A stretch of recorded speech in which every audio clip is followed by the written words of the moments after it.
L'école, elle ne sert pas à apprendre.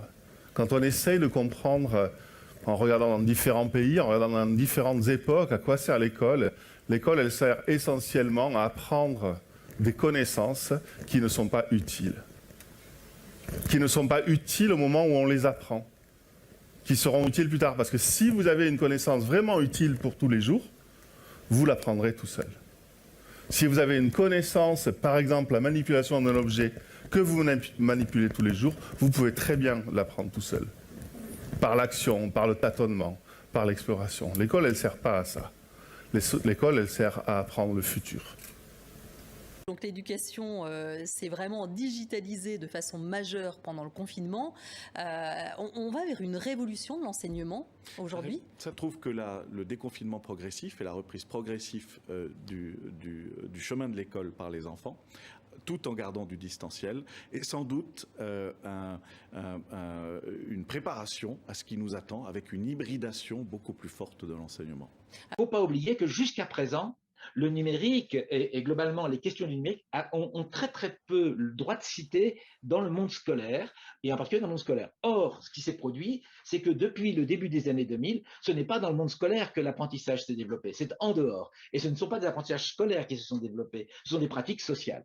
Le seul champ du monde de l'éducation qui s'est vraiment intéressé à cela, c'est l'enseignement de type professionnel, l'enseignement agricole, l'enseignement technique. C'est lui qui, dès le début, et j'étais enseignant aussi dans ce milieu-là, a très très fortement porté cette question-là parce qu'il y avait une question d'adéquation formation-emploi. L'école, elle est efficace quand on fait faire des choses aux élèves qui sont pertinentes pour les apprentissages, quand on régule leurs apprentissages.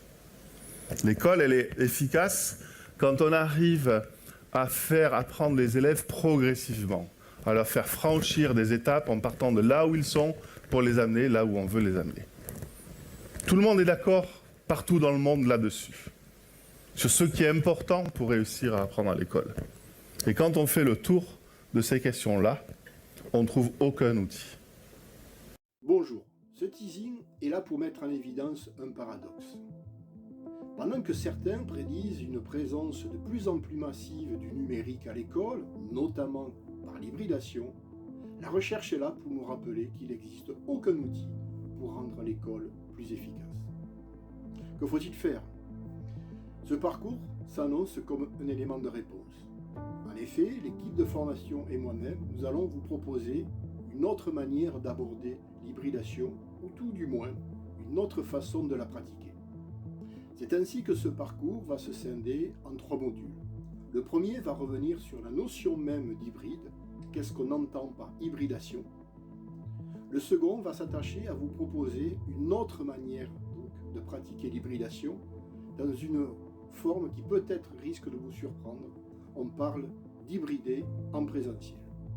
Enfin, le 3e module est là pour ceux ou celles qui souhaitent aller plus loin et développer un peu plus cette notion. Alors à tous, bonne formation et peut-être donc à très bientôt, soit sur le web ou sur des formations en présentiel.